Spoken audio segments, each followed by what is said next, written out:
الحمدللہ نحمده ونصلی علی رسولہ الکریم اما بعد فاعوذ باللہ من الشیطان الرجیم بسم اللہ الرحمن الرحیم۔ دیکھیں، اللہ تعالیٰ نے آپ کو ایک غیر مسلم ریاست میں رکھا ہے۔ جب انسان کسی مسلمان ریاست میں ہوتا ہے، مسلم کنٹری میں ہوتا ہے، تو اس کے لیے اپنے دین کی حفاظت آسان ہوتی ہے، کیونکہ اس کی سوسائٹی، اس کا ماحول، اس کا معاشرہ اس کو برائی سے روکتا ہے، وہ اتنا آزاد نہیں ہوتا۔ لیکن جب آپ کسی غیر مسلم کنٹری میں رہتے ہیں جہاں بہت سارے جرائم جو شریعت میں جرم ہیں لیکن ان کی نظروں میں وہ جرم نہیں ہوتا۔ پاکستان میں آپ شراب پیئیں گے برے سمجھے جائیں گے، سعودیہ میں پیئیں گے برے سمجھے جائیں گے، جاپان میں یہ سب چیزیں لیگل ہیں، وہاں زنا انلیگل ہے، یہاں پر زنا لیگل ہے، وہاں پر لڑکیوں سے دوستیاں انلیگل ہیں، اگرچہ اب کلچر یہ وہاں بھی آ گیا ہے لیکن یہاں پر یہ سب چیزیں لیگل ہیں۔ تو ایسے موقع پہ جو اللہ سے ڈرتا ہے نا، یہ اس کی علامت ہوتی ہے کہ یہ واقعی اللہ کے خوف سے برائی چھوڑ رہا ہے۔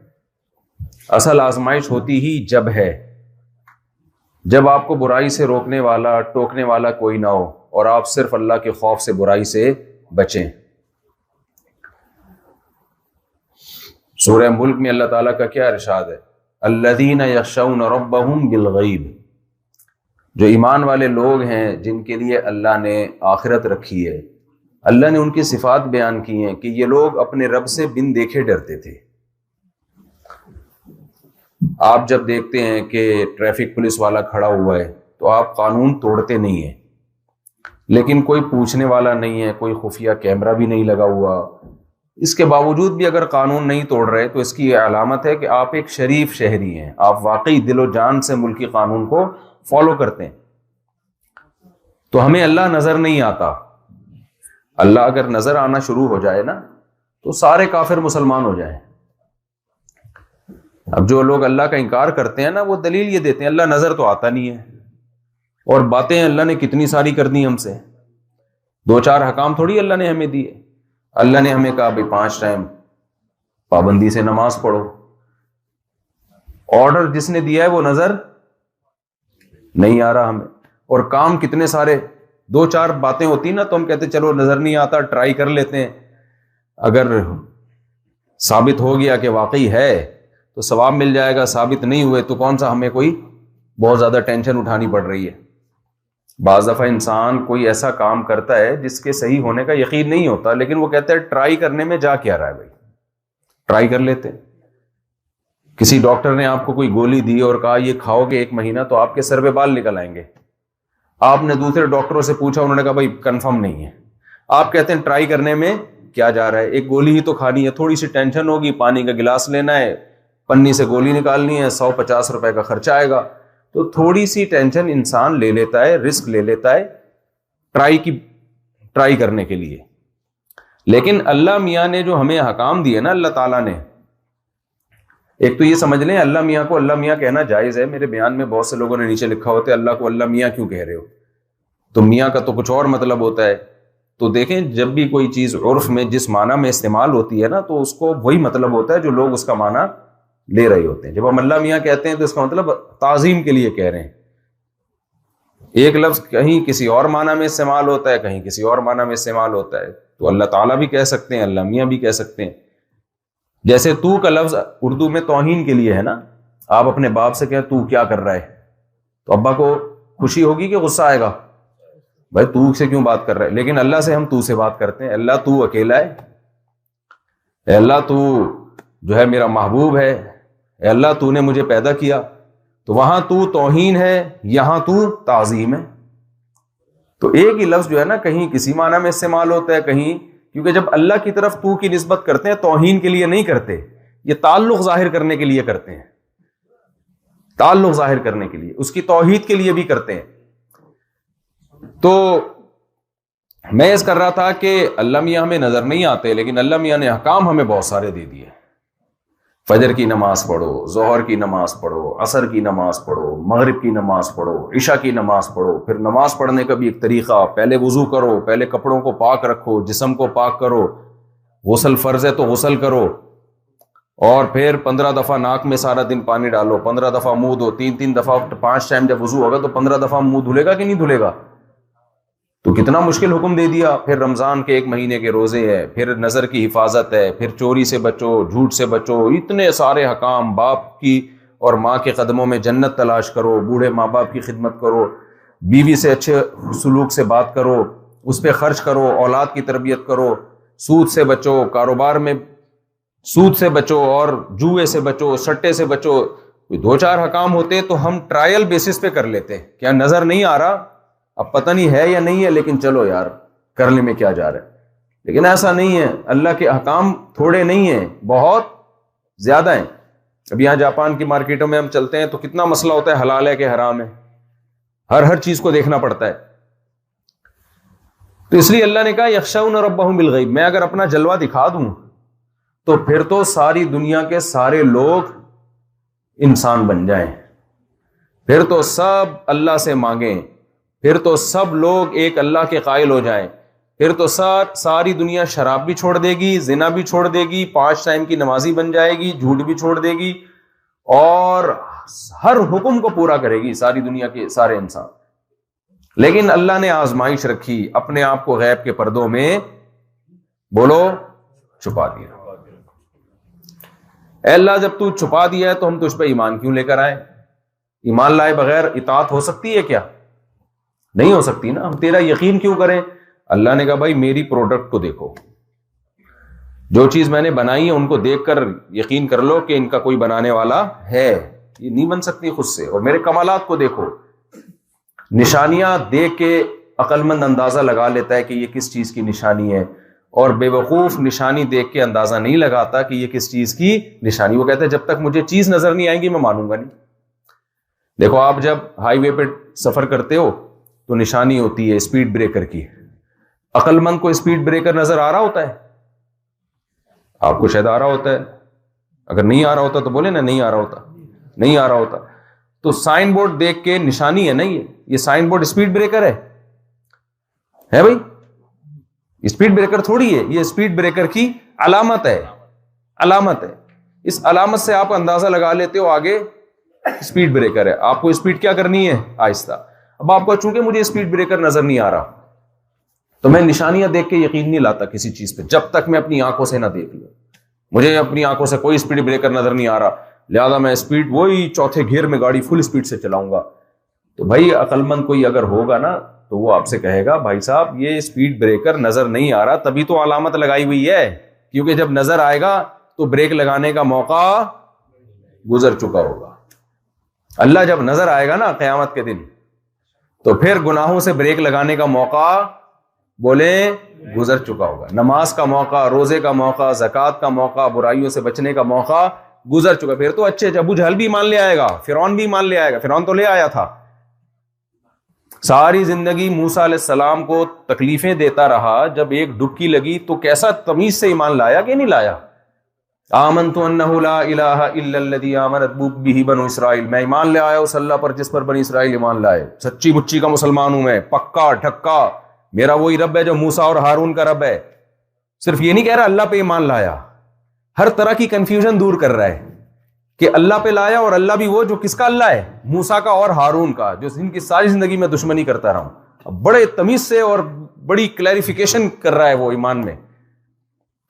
تو بھائی جب اسپیڈ بریکر نظر آتا ہے تو ایمان تو آ جاتا ہے کہ آگے اسپیڈ بریکر ہے، لیکن بریک لگانے کا چانس ختم. تو عقل مند گورنمنٹ یہی کرتی ہے کہ پہلے ایک سائن لگا دیتی، خبردار آگے اسکول ہے، خبردار آگے کھائی ہے. بعض دفعہ آگے گہری کھائی ہوتی ہے، خطرناک موڑ ہوتا ہے، اگر آپ نے پہلے اسپیڈ آہستہ نہیں کی تو آپ کھائی میں گر جاؤ گے جا کے. اب آپ کہہ رہے ہو چونکہ مجھے وہ کھائی نظر ہی نہیں آ رہی ہے، جو چیز مجھے نظر نہیں آتی میں اس پہ ایمان نہیں لے کر آتا، لہذا جب تک مجھے کھائی نظر نہیں آئے گی میں ایمان نہیں لے کر آؤں گا، اور اسپیڈ میں چلا جا رہا ہے. او بھائی کھائی نظر نہیں آ رہی، اسی وجہ سے تو علامت لگائی ہوئی ہے، جب نظر آئے گی تو بریک کا موقع ختم. ایک پروفیسر صاحب تھے نا، ملحد تھے، وہ بچوں کو پڑھا رہے تھے کہ دیکھو بیٹا کوئی خدا ودا نہیں ہے معاذ اللہ، کیونکہ ہمیں نظر نہیں آتا ہم کیسے ایمان لے آئے. تو ایک بچے نے کہا استاد جی آپ پاگل ہیں، پروفیسر صاحب نے کہا بیٹا تم مجھے پاگل کیوں کہہ رہے ہو؟ کہہ رہے ہیں اس لیے کہ آپ کے پاس دماغ اور عقل نام کی کوئی چیز نہیں ہے. نے کہا تم نے کیسے دعویٰ کر دیا؟ کہہ رہے مجھے تو کھوپڑی میں آپ کے دماغ نظر نہیں آ رہا, نہ اس دماغ کے اندر مجھے عقل نظر آ رہی ہے, لہذا آپ کیا ہیں؟ پاگل ہیں. تو بچے نے یہ دلیل دی. اصل دلیل یہ ہونی چاہیے کہ استاد جی آپ کے دماغ بھی ہے, عقل بھی ہے, لیکن آپ عقل مند ہو کے بھی پاگل ہیں, اس لیے کہ آپ نے ایک غلط اصول کی بیس پہ کسی چیز کے ہونے اور نہ ہونے کا معیار متعین کیا کہ جو چیز نظر نہیں آتی وہ نہیں ہوتی. یہ اصول ہی غلط ہے. جو چیز نظر نہیں آتی اگر اس کے ہونے کے دوسرے دلائل ہیں تو وہ ہے, چاہے نظر آئے یا نہ آئے. ہاں اگر کوئی دوسرے دلائل قائم نہیں ہے تو پھر ہم اس پر پھر امکان ہے کہ ہو بھی سکتی ہے اور نہیں بھی ہو سکتی, پھر بھی انکار نہیں کر سکتے کہ نہیں ہے. آپ بولو بھائی میرے پاس دلائل نہیں ہے. تو اللہ میاں نے بھی علامتیں رکھی ہیں کہ میں نظر نہیں آتا, تو ایسا نہ ہو لوگ میرے ہونے کا انکار کر دیں, لہذا میں اپنے ہونے کے دنیا میں دلائل رکھوں گا تاکہ ان دلائل کو دیکھ کر لوگ میرے ہونے کا یقین کریں اور پھر میری باتوں کو فالو کریں. تو اللہ نے اپنے ہونے کے یقین میں بہت ساری چیزیں بیان کر دی ہیں.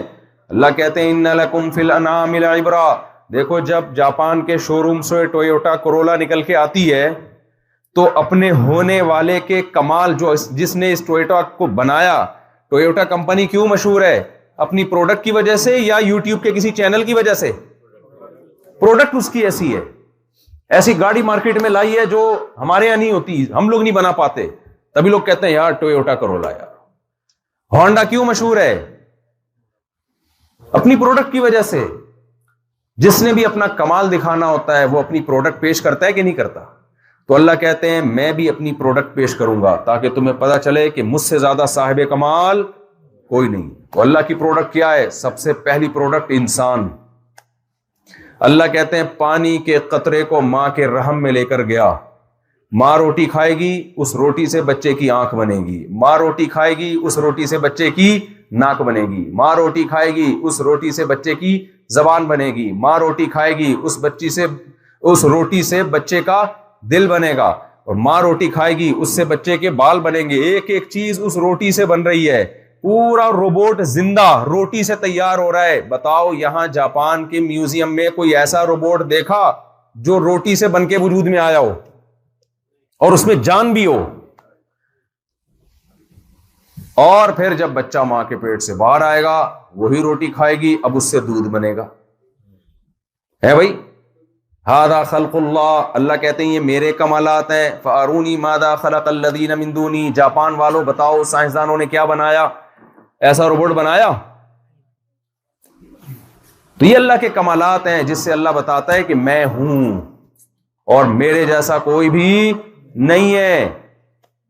یہ دودھ کیسے, جو ہم آج کل ماں کا دودھ تو پی نہیں رہے, بھینس کو زیادہ فوکس کیا ہوا ہے اور ڈبے کو زیادہ فوکس کیا ہوا ہے, بھینس سے بھی زیادہ. تو اللہ فرماتے ہیں ان لکم فی الانعام لعبرہ. دیکھو کیسے سوکھا چارہ میں جانوروں کو کھلاتا ہوں اور کیسے چکنا گاڑا دودھ اس سوکھے چارے سے جانور سے نکالتا ہوں. ایسی مشین اب تک جاپان میں بنی ہے؟ بتاؤ ٹویوٹا نے, ہونڈا نے ایسی کوئی مشین بنائی؟ گنے کی مشینیں تو بنا لی ہوں گی. کل میں نے یہاں جوس نکالنے کی بڑی زبردست مشین دیکھی, اتنی خاندانی مشین. مجھے خیال ہوا کہ یار نکل تو وہی رہا ہے نا جو پھل کے اندر ہے. سنترا ڈالیں گے سنترے کا جوس نکلے گا, گنا ڈالیں گے کس کا جوس نکلے گا؟ کیا ڈیزل نکل سکتا ہے؟ ایسی مشین سائنسدانوں نے بنائی ہو, ادھر سے گنا ڈال رہے ہیں ادھر سے پیٹرول نکل رہا ہے. بولو نا, نہیں ہو سکتا. ادھر سے آم کے چھلکے ڈال رہے ہوں اور ادھر سے جناب تیزاب نکل رہا ہو, نہیں ہو سکتی ایسی مشین. سائنسدان بولیں گے جاپان کے, ٹویوٹا کمپنی بولے گی بھائی جو چیز ہوگی وہی نکلے گی نا. اللہ کہتے ہیں ہٹاؤ, ھذا خلق اللہ. میں ادھر اپنی پروڈکٹ مارکیٹ میں لے کر آتا ہوں. میں نے گائے بنائی, میں نے بکری بنائی, میں نے بھینس بنائی. ادھر سے سوکھا چارہ اس کے منہ میں ڈال رہے ہو تم, جیسے گنے کی مشین میں گنا ڈالتے ہیں نا, اور نکل کیا رہا ہے؟ چکنا گاڑھا دودھ. اس سوکھے چارے کو آپ لیب میں لے کے جاؤ اور بولو بھائی اس سے, یا سوکھے چارے کو کسی فیکٹری میں لے کے جاؤ, بولو بھائی اس سے ایک قطرہ چکناہٹ کا نکال دو. وہ کہیں گے بھائی سوکھا چارہ تو کولیسٹرول کے مریضوں کو کھلایا جاتا ہے. سبزیاں کھلائی جاتی ہیں کہ نہیں کھلائی جاتی؟ کیونکہ اس میں چکنائی نہیں ہوتی. اس لیے تو ہارٹ کے پیشنٹ کو ڈاکٹر کہتے ہیں سبزیاں کھاؤ, چکنائی نہیں ہے اس میں. تو اس میں کہاں سے چکنائی آ گئی؟ نہیں نکل سکتی. اللہ کہتے ہیں میں نکال کے دکھاؤں گا, تم کھلاؤ تو صحیح ذرا بھینس کو, گائے کو کھلاؤ. 10-10 کلو 15-15 کلو 18-18 کلو دودھ نکلتا ہے اس سوکھی گھاس سے, اور جب اس دودھ کو گرم کرو اتنی موٹی ملائی. پھر میرا دیسی گھی والا ولاگ دیکھو, وہ واشنگ مشین جو تھی نا وہ کپڑے دھونے کی نہیں تھی میرے بھائی, بہت پچھتا رہا ہوں میں وہ ولاگ بنا کے. لوگ کہہ رہے ہیں کپڑے دھونے کی مشین میں گھی بن رہا ہے, کتنی گندگی. اور وہ جو کالا کالا نظر آ رہا ہے وہ بھی گندگی نہیں ہے, وہ مزدور نے سیمنٹ کا کام کیا تھا, جمع رہ گیا تھا وہاں پہ, وہ سیمنٹ تھا, وہ گندگی نہیں تھی. تو کیسا گھی نکلتا ہے کہ نہیں نکلتا؟ اس گھاس کو ایک طرف رکھو اور اس گھی کو ایک طرف رکھو. ڈاکٹر کہے گا گھی کے قریب مت جانا, بہت طاقتور چیز ہے. گھاس جتنی مرضی کھا لو, سارا دن سوتے پڑے رہو, بیمار نہیں ہوگے. لیکن گھی کے 2 چمچے کھائے, 2 گھنٹے جاگنگ کرنی پڑے گی اس کو ہضم کرنے کے لیے. تو 2 گھنٹے زیادہ ہو گئی, تھوڑا کم کر لیں. ایسا نہ ہو کل سے کوئی 2 گھنٹے بھاگنا شروع کر دے, تھوڑا سا کم کریں. ایک چٹکلا سنا دوں آپ لوگ کو, امام صاحب اگر لوگ ناراض نہ ہو. یہ جب کہتے ہیں نا تھوڑا سا کم, تو ایک جاپانی اور ایک امریکی اور ایک پاکستانی بیٹھے ہوئے تھے, تینوں لمبی لمبی پھینک رہے تھے نا.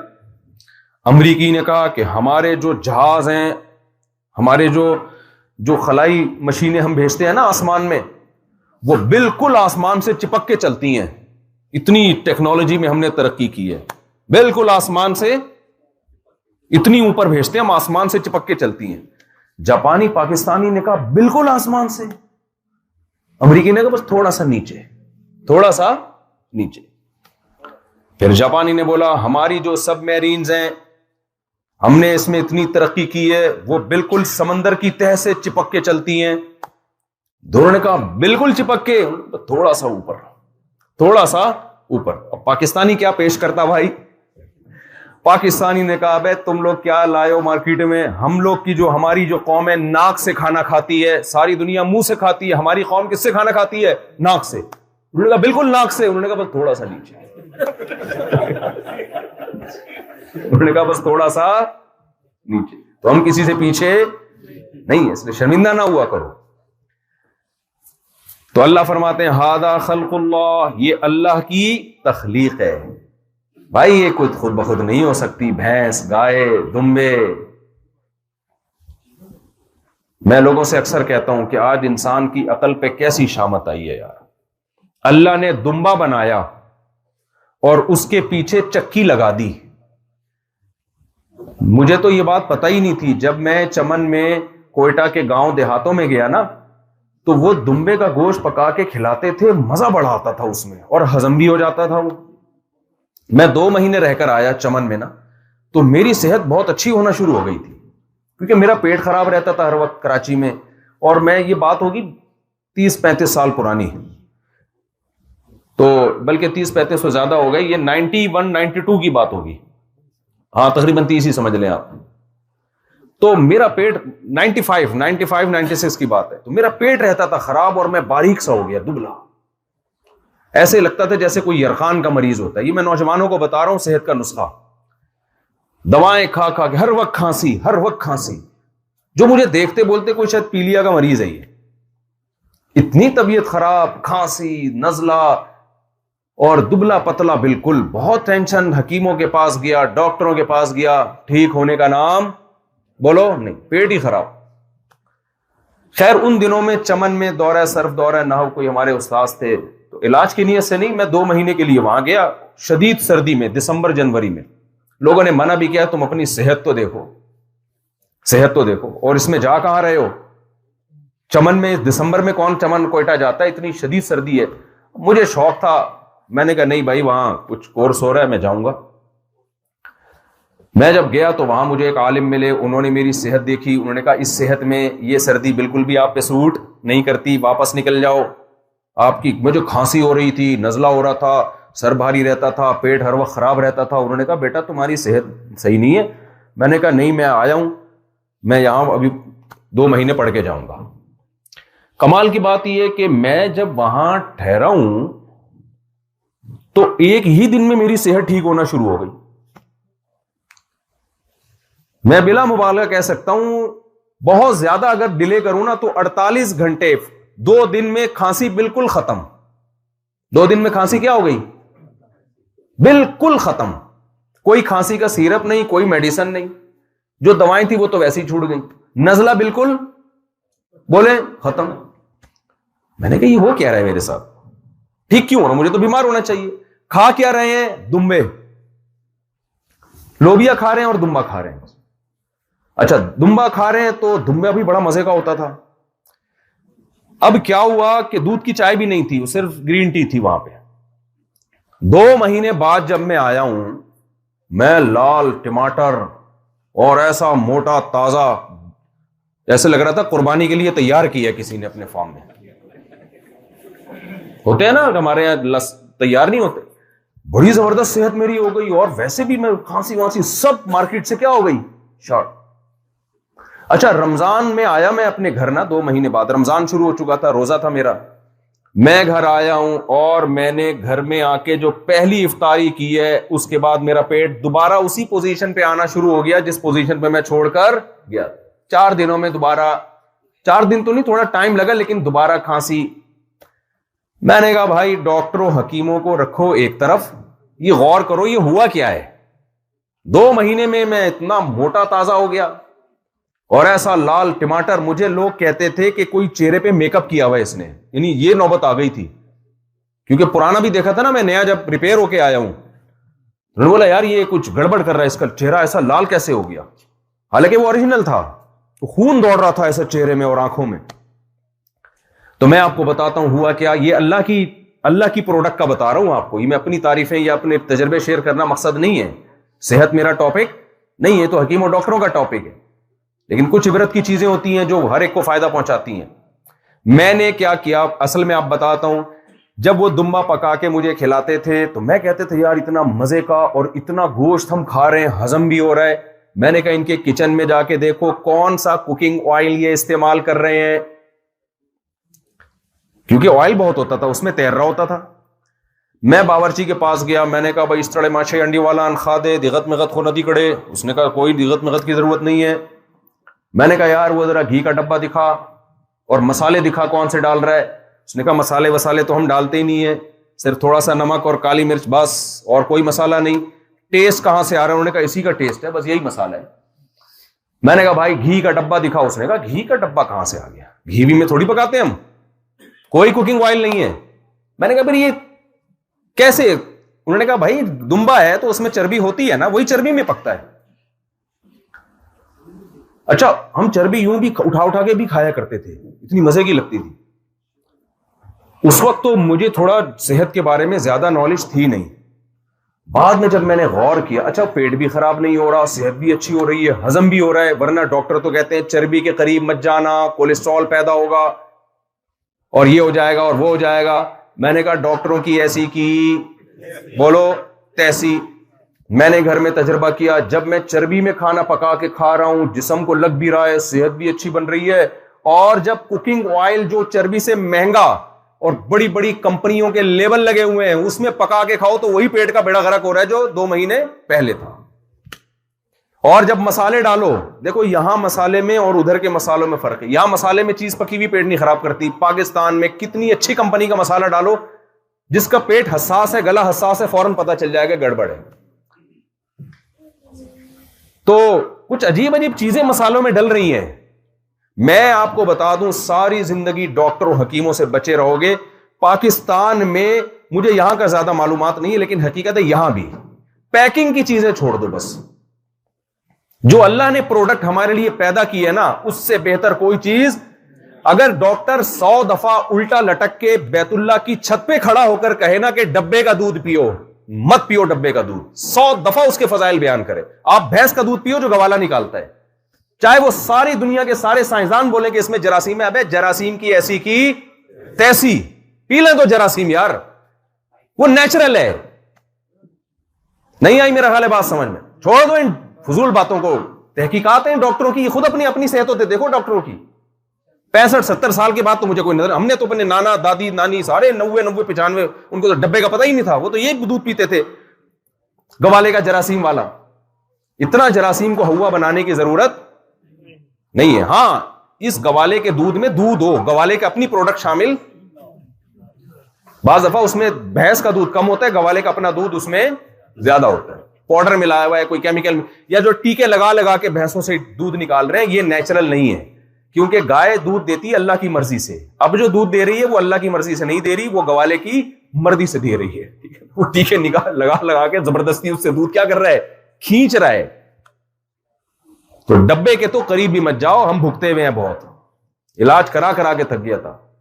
اب میرے اس بیان جب جاتا ہے لوگ کہتے ہیں آپ کا تجربہ آپ پہ اوپر ہے, ساری دنیا کے تھوڑی, بھائی اور بھی لوگوں پہ ہم نے دیکھا ہے. تو جو اللہ کی تخلیق ہے نا, اللہ کی بنائی ہوئی چیزیں. میں ایک اور چھوٹا سا واقعہ اس بات کو مکمل کرنے کے لیے بتاتا ہوں. ہمارے ایک ریلیٹیو تھے, میرا ایک سسرال جو ہے نا, ان کے جاننے والے بہت بیچارے مسکین غریب لوگ. تو میرے گھر والوں نے کہا ان کے گھر چلتے ہیں, بہت غریب لوگ ہیں. میں جب ان بیچاروں کے گھر گیا تو کھانے کو روٹی نہیں, پہننے کو کپڑا نہیں, گھر میں ٹوٹا پھوٹا گھر. بچے ملنے کے لیے آئے تو یہ لمبے تڑنگے, ایسی خوبصورت اسکن ان کی بچوں کی نا چمکدار, کہیں سے لگی نہیں رہا تھا کہ یہ کمبخت غریب ہے. ان کے چہرے کی رونق اور ان کی صحت دیکھ کے مجھے لگ رہا تھا میں ان سے زکوٰۃ اپنے لیے مانگوں کہ یار آپ کو تو کچھ اضافی کھانے کو کیا کہ بھائی, موٹا فقیر اور دبلا حکیم, اس پہ کبھی اعتماد کرنا چاہیے.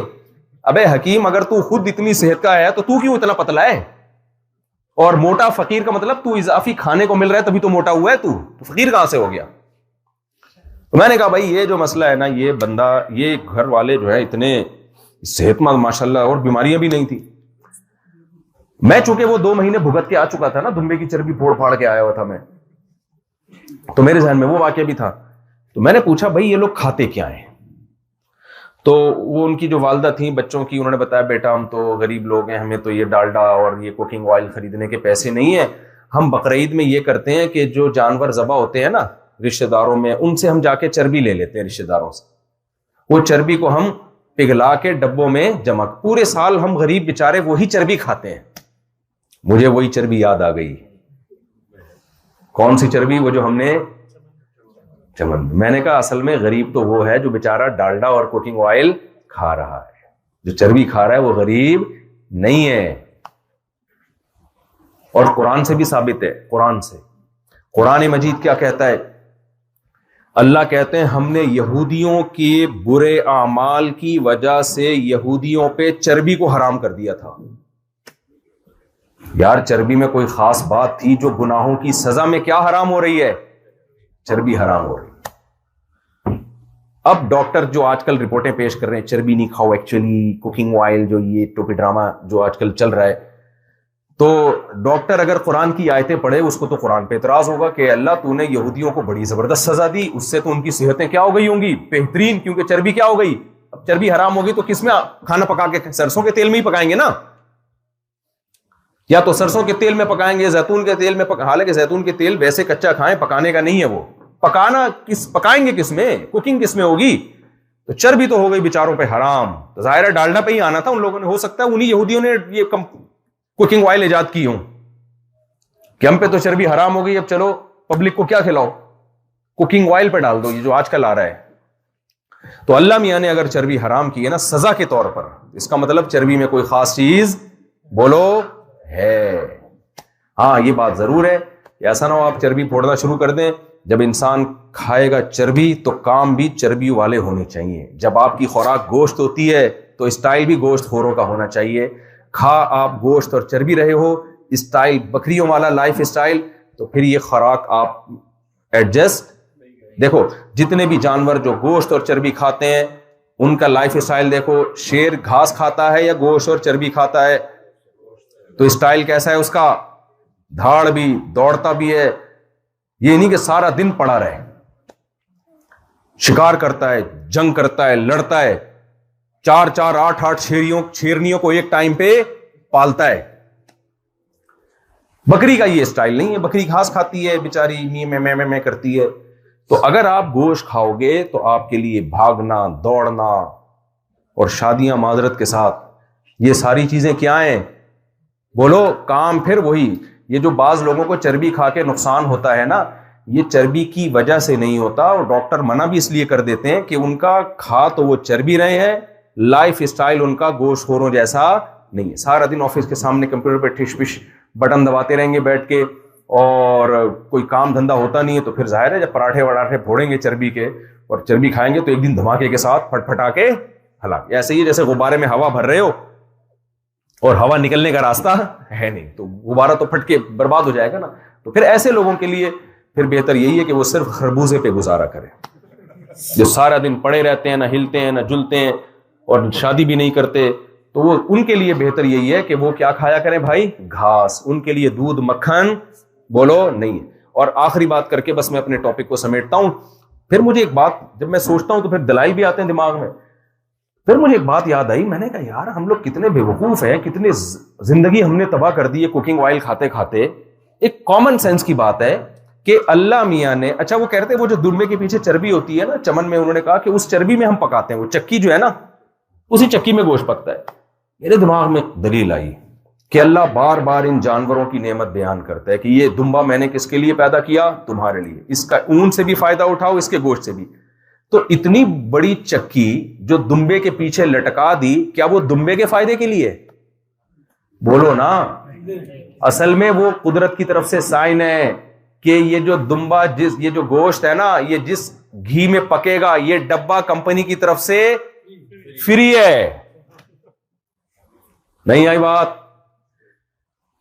بعض دفعہ یہ ہوتا ہے نا, کمپنی ایک چیز دیتی ہے, دوائیں آتی ہیں, بعض چمچہ فری ہوتا ہے کہ بھائی اسی میں ڈال کے پی لینا, الگ سے چمچے کچن میں جانے کی تمہیں ضرورت, لوگ ڈھکن میں ڈال کے پی رہے ہوتے ہیں نا دوائیں. ایسا ہی ہوتا ہے نا, ہم لوگ تو ایسے ہی کرتے تھے بھائی, دوا چمچ کون لینے جائے گا, سست قوم ہے نا ہماری قوم, تو وہیں ہلایا وہیں ڈھکن میں پی گیا. وہ ڈھکن گندا ہوتا رہتا ہے, جھوٹا ہوتا رہتا ہے, اس میں تھوک جاتا ہے. تو کمپنی کیا کرتی ہے, سست لوگوں کے لیے ایک الگ سے چمچ ڈال دیتی ہے. تو اللہ میاں نے کیا کیا, غریبوں کے لیے بلکہ امیروں کے لیے بھی, انسانوں کے لیے اللہ نے کیا کہا کہ بھائی دمبا پکانے کے لیے تمہیں جانا پڑے گا کوکنگ آئل کے لیے ادھر ادھر, نہ اس کے پیچھے گھی کا ڈبہ میں نے پہلے سے لگا دی. اور وہ بیچارہ اتنے بڑے ڈبے کو ساری عمر لے کے گھومتا ہے, اتنا بوجھ ہے. آپ وہ چربی کاٹ دیں نا تو دمبے کو بڑا ریلیکس ہوگا, وہ کہے گا یار اچھا بلا خام خام.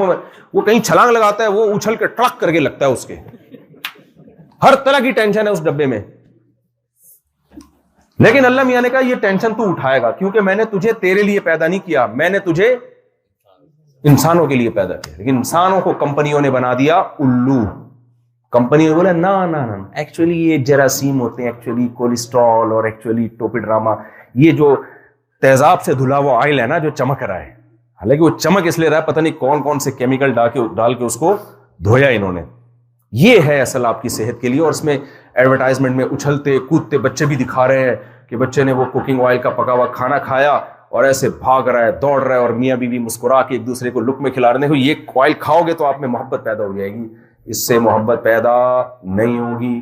یہ بھائی ایڈورٹائزمنٹ کی دنیا ہے. یہ آئل کھا کے آپ کا دماغ خراب ہوگا, آپ کی صحت خراب ہوگی. اس سے بچے اچھلیں گے, کودیں گے نہیں, روئیں گے, چلائیں گے, ٹینشن دیں گے. وہ میاں بیوی بھی لڑیں گے. جب صحت اچھی نہیں ہوتی تو لڑائی ہوتی ہے, پھڈا ہوتا ہے بھائی. خوش صحت مند آدمی ہوتا ہے, بیمار آدمی تھوڑی خوش ہوتا ہے. تو ھذا خلق اللہ, اللہ کیا کہتے ہیں, یہ کس کی تخلیق ہے. ایک کام کرو آپ لوگ, یہاں تو چکی والا دمبا ملتا ہے, میں آپ کو بہترین طریقہ بتاتا ہوں. دیکھو چکی والا دمبا لو, سوراب گوٹ کراچی اسٹیشن سے یا کہیں سے بھی لے لو. اس میں ایک کام کرو, کیونکہ اب بیان جب جاتا ہے نا تو پھر لوگ اپنے طور پہ تجربے شروع کر دیتے ہیں. اس دمبے کی چربی کو نا ٹکڑے ٹکڑے کر کے کاٹ کے شاپر میں فریز کر دو. جب گوشت پکانا ہوا, 1 یا 2 ٹکڑے چربی کے حسب ذائقہ اس میں کوکنگ آئل کی جگہ ڈال دیا. وہ ہضم بھی ہوگا, صحت بھی اچھی ہوگی. لیکن ظاہر ہے تھوڑا چلت پھرت بھی ہونی چاہیے. اور اگر آپ چاہتے ہو کہ بھئی ہم نے صبح گھی پراٹھا کھانا ہے یا یہ ہمیں باقاعدہ گھی چاہیے, تو پھر اس ٹکڑوں کو نا آپ کسی اسٹیل کی دیگچی میں یا مٹی کے برتن میں, سلور کے برتن میں نہیں پکانا چاہیے. اس میں آپ نے اس کو ہلکی آنچ پہ گرم کیا, جیسے جیسے جو پگھلتی رہی نا اس کو الگ کرتے رہو. لوگ غلطی یہ کرتے ہیں کہ ایک ہی دفعہ میں پوری پگھلاتے ہیں اور جل جاتی ہے وہ. تو جیسے جیسے جب وہ ہلکی آنچ پہ آپ دیکھو گے نا اس سے گھی نکلنا شروع ہوا, تو وہ فوراً کیا کرتے رہو, سائڈ یعنی الگ برتن میں ڈالتے رہو، کیونکہ جو نکل جاتا ہے اس کو مزید ہیٹ دو گے تو وہ جل جائے گا، خراب ہو جائے گا، تو اس کو نکالتے رہو. اور وہ مرتبان میں شیشے کے یا چینی کے مرتبان میں آپ نے کیا کر لیا؟ سیف. وہ پورے سال کھاؤ. جب بھی کہیں آپ کو تڑکا لگانا ہے کسی چیز کا، ہوتا ہے نا، ہم تو یہ جمانی پتہ نہیں تڑکے لگاتے ہیں کہ نہیں لگاتے، تو ہم تو ہر چیز میں تڑکا لگا کے کھاتے ہیں کہ نہیں کھاتے. تو تڑکا لگانے کے لیے وہ گھی استعمال کرو. دیکھو سر کے بال نکلنا شروع ہو جائیں گے آپ کے، گنجے مجھے دعائیں دیں گے. تو جو چیز مارکیٹ سے مل رہی ہے نا، اس سے ہمیشہ کے لیے توبہ کرو، چاہے ڈاکٹر کتنے فضائل بیان کر رہا ہو. خیر میں اپنی بات کی طرف آتا ہوں.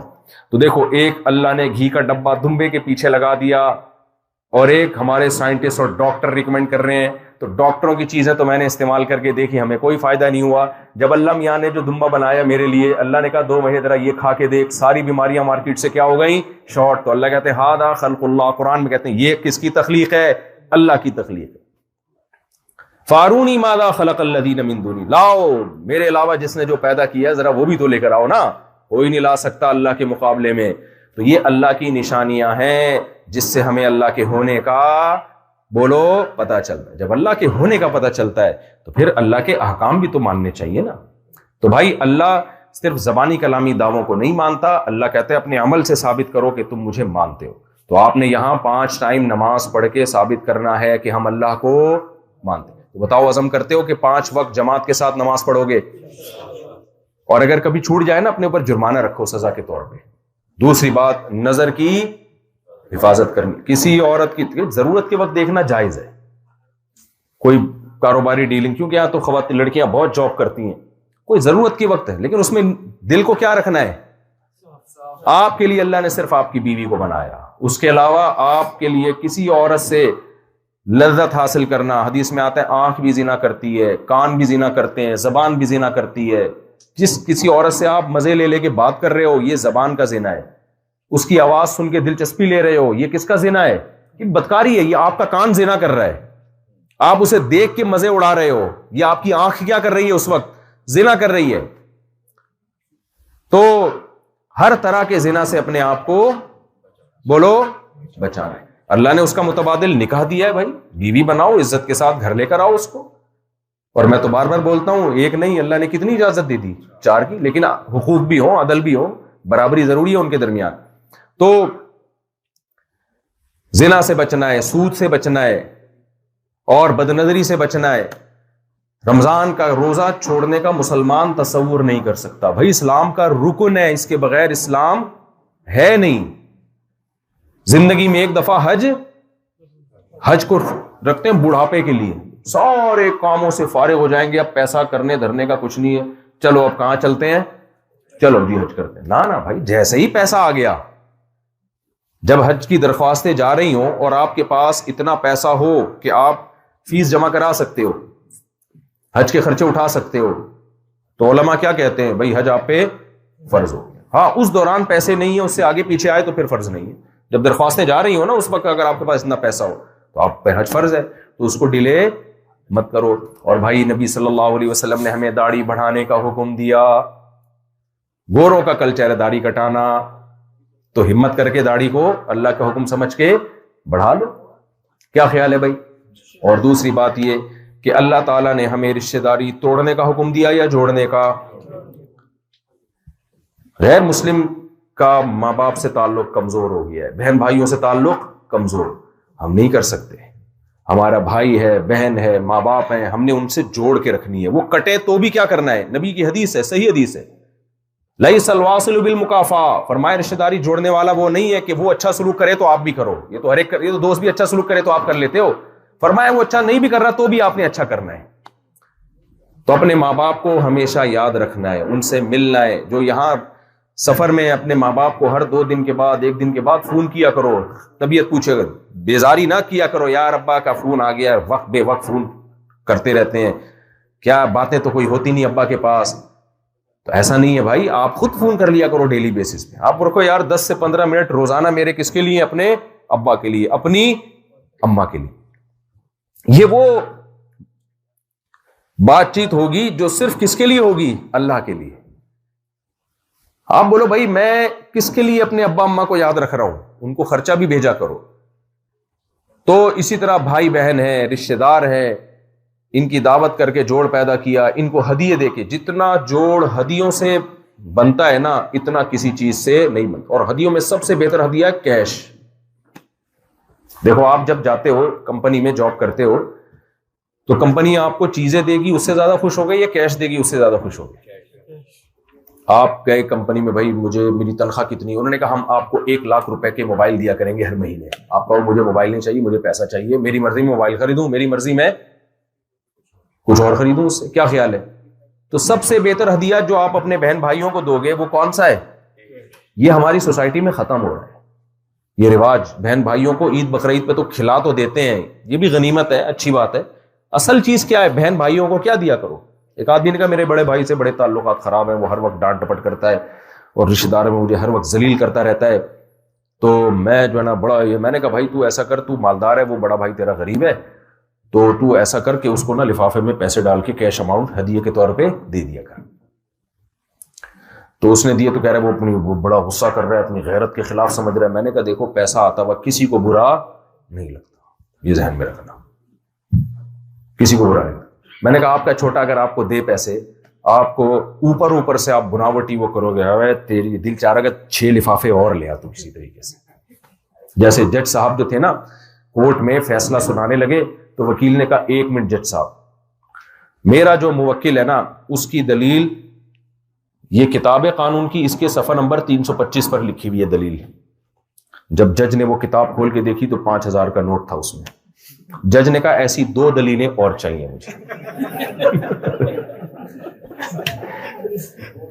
تو پیسے سے اچھے لوگ کیا ہوتے ہیں؟ بگڑ جاتے ہیں, تو سدھر بھی جاتے ہیں.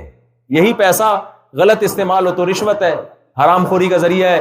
یہی پیسہ اللہ کی رضا کے لیے ہو تو ٹوٹے ہوئے دلوں کو کیا کر دیتا ہے؟ جوڑ دیتا ہے. تو پیسہ کم درجے کی نعمت نہیں ہے, بڑی نعمت ہے. اگر حلال ہو اور صحیح جگہ استعمال ہو تو آپ رشتہ داری جوڑو کس کے ذریعے؟ پیسے کے ذریعے. پیسہ خرچ نہیں کرتے, خرچ وہیں کریں گے جہاں اپنا مفاد ہوگا.